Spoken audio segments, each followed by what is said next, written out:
Hey, what's going on, everybody? Sorry if I sound kind of dead. Just getting over a cold, and I just came back from a photo shoot, so I'm a little bit tired. Okay, but anyway, enough of that. So another real talk video today. So this one's again, it's gonna be without my friend. Just trying. There's just a lot of stuff happening going on right now. So for today, it's gonna be a little bit more. It's gonna be a little bit more philosophical than I usually like, because so for this one, it's all about forgiveness and the path to forgiveness. So for those of you that don't know, I am Jewish. I follow the Jewish faith. Um, my full name is a Hebraic name. I don't say it because I like to keep anonymity as much as possible. So for the sake of that, I will not tell you what my name is or what it translates to. But forgiveness is a big part of the Jewish faith, whether it's forgiving ourselves, forgiving our enemies, or asking for forgiveness from God.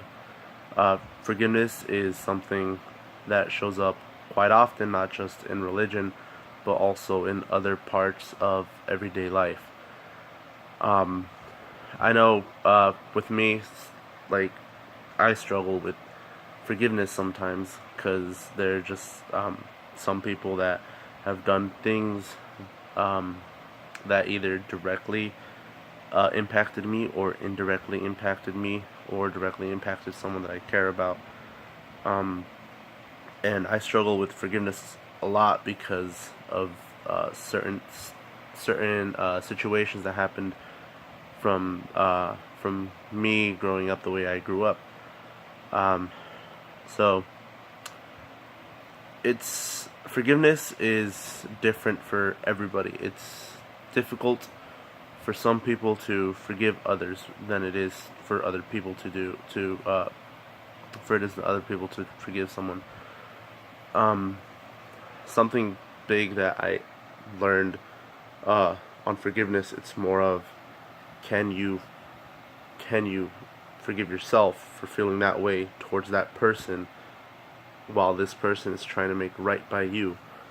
And that really struck a chord with me because I realized, like, a lot of people um, a lot of people that have asked for my forgiveness were ones that have wronged me really, like, they so I'll give you an example of one. When I was in elementary school, I was bullied because of my height, and I had acne on my face by fourth grade, so I was going through puberty a lot faster than the other people, and because of that, I was bullied severely. I was really, really angry for a really long time because of that stuff, and so, like, I treated some people badly as well. And I'm not going to say I was the best person in the world because I was really not the best person in the world, but I was far from the worst person. But I've had I've had some of my worst bullies. One from when I was in kindergarten, because he was like, he's bullied me since kindergarten and whatnot. But by the time I was in fifth grade and he was in fourth grade, he realized that what he did was wrong. He came up to me, and at first I did not want to accept him. I didn't want to accept him at all. Like, I didn't like talking to him. If he was in the same area as me, I walked away. And like,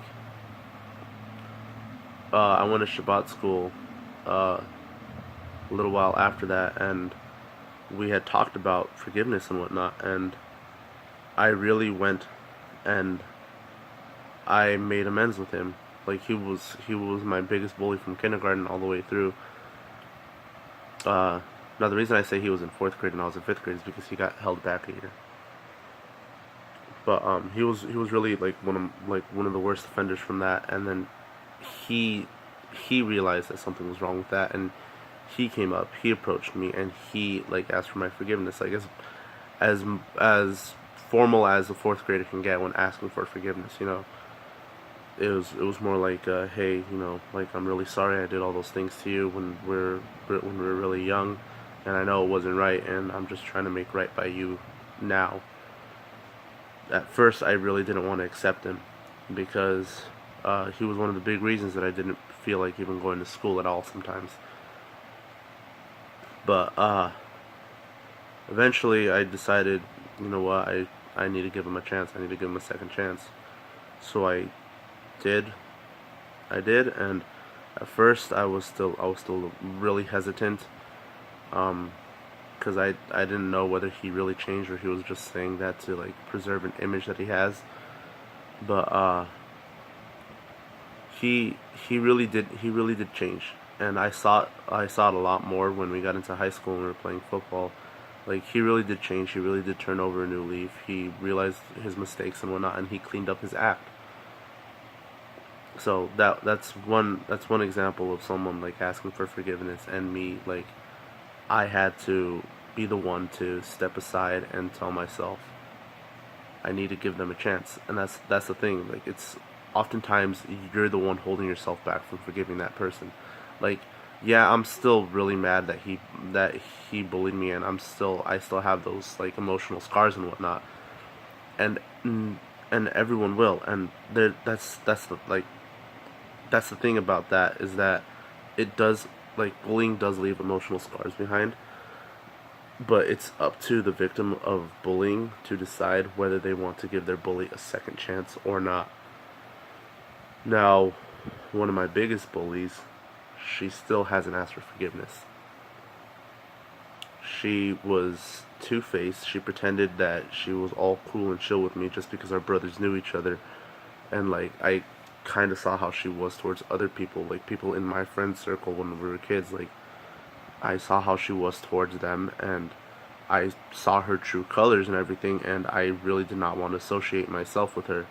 So when she kept trying to get buddy buddy with me, I was really pushing her hard away. Like, I don't want to associate myself with who you are because of what you do. And even to this day, she still has not asked for, like, she still has not, she just shows no remorse. Like, she came in while I was working one night, and she basically, like, she didn't even acknowledge my existence. Like, I really don't care about her, to be honest. Like, it's just the fact that, like, it was painful for me as a kid, and even more so, the fact that I never got a proper apology. So I never got that closure that I still feel kind of empty from that. I still don't have that closure. And apparently she hasn't changed much from what I've seen. She hasn't changed much. She still does what she used to do, just in a different form, in a different way. And I think that's still what makes me mad, is that she should have learned her mistakes after I snapped. When she was it got to that point, I snapped. And you ask my friends, I'm usually a really patient guy. Like, I I don't often snap, but when I do, like, it's really bad. It's really bad. And she got me to that point where I snapped, and like, I realized I was in the wrong for snapping the way I did, but like, even though I apologized, she still continued doing what she did. She never learned her lesson. So I don't know why I even bothered with that. So some people just really are a lost cause like that. Now I'm gonna tell you guys about someone that I used to bully, who's now one of my close friends. Uh, I'm gonna call this girl. Let's see, what should I call her? I'll just call her Tracy. So Tracy transferred into my elementary school in the, I think it was either the fifth grade or the sixth grade. I think it was the fifth grade. She had transferred into my school because at her previous school she was bullied, and the reason for that being was she had Asperger's, but she didn't know that. She wasn't formally diagnosed until, I believe she told me she wasn't formally diagnosed till junior high. But she had Asperger's syndrome, so she was on the autism scale, and like, at first it was kind of screwed up, like what I did. Like, I avoided talking with her, even though we had similar interests. Every time she came around me, like I walked away and pretended I didn't see her or whatever. Like I really did I did say some hurtful things to her and whatnot. And the fact that I didn't know she had autism, she didn't know she had autism. Like none of us knew that. And I think that's like when I heard about it in junior high. Like that's when I was really like, wow, I am a really crappy person. So I went and I tried to do right by her. I had confronted her in high school and I told her, hey, you know what? All that stuff that I did to you in elementary school and part of high school, I'm really sorry about that. I honestly don't know what I was doing at that point, and I'm hoping that we can start over as friends now. And she said yes. So, like, yes, some people are ready to forgive that, and I know that like I might have caused some emotional scars on her too, and especially because we have such similar tastes and similar interests in video games and all that stuff. I think it hit me even more my senior year when we were really close friends and whatnot, and I think that's when I finally realized like, wow, I could have had a friend like this from the first day I met her if I had just given her a chance. If I hadn't decided I want to be cool and I want to be like the other people and everything, if I hadn't decided that, then I probably could have had this strong friendship for years and not just in the last 2 3 years of school. Maybe probably the last time I'll see her ever again. And that's like really when it dawned on me that she had the strength to basically accept me, even though I had treated her unfairly and I was a really crappy person towards her. She decided that that I was worth it, that I was worth forgiving, I was worth starting over as friends with, and like because of that, like that's when it really dawned on me that people have different paths to forgiveness. People forgive differently. People forgive at different levels. People forgive at different strengths for different severities. And honestly, that's more than enough for even just someone young. Like, if you guys think that you aren't worthy of forgiveness, there's always going to be someone who will forgive you. Like I've seen some really really unforgivable things, and I've experienced some unforgivable things, and because of that, there are certain people that I just cannot bring myself to forgive. And it's difficult for me to even like try to attempt to forgive them because I'm just so fueled by the negative emotions that from those things that they've done, from the things that I've seen them do and whatnot. I'm still fueled by so much negative emotion from that I'm not ready. I'm really not ready to even begin to attempt it.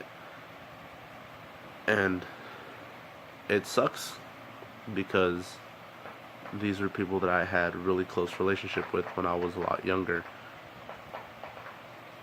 And I just won't be able to do it for a really long time. So give it some time. The main message you could take away from this is forgiveness comes in all shapes and sizes. It comes in all forms and different ways. And each person's path to forgiveness is different for everybody. Like maybe you're ready to forgive someone who killed your family members, or maybe you're ready to forgive your dad for cheating on your mom for cheating on your dad, and like them divorcing and whatnot. Maybe you're ready to forgive them. Maybe you're not. And honestly, all I can say is take your time with it. It doesn't just happen right away. Like as you could see, like from the two stories that I told you, it really doesn't happen as simple as that. It takes a while, and it takes a lot of strength and courage you to, for them to even attempt to confront you about it and ask you for your forgiveness. So, yeah, anyway, that will be all for today's video. Sorry my hair looks really weird. Like I told you guys, I just came from a photo shoot. So, yeah, anyway, that's all for this video. This is Vashtiel signing out. Remember, this too will pass.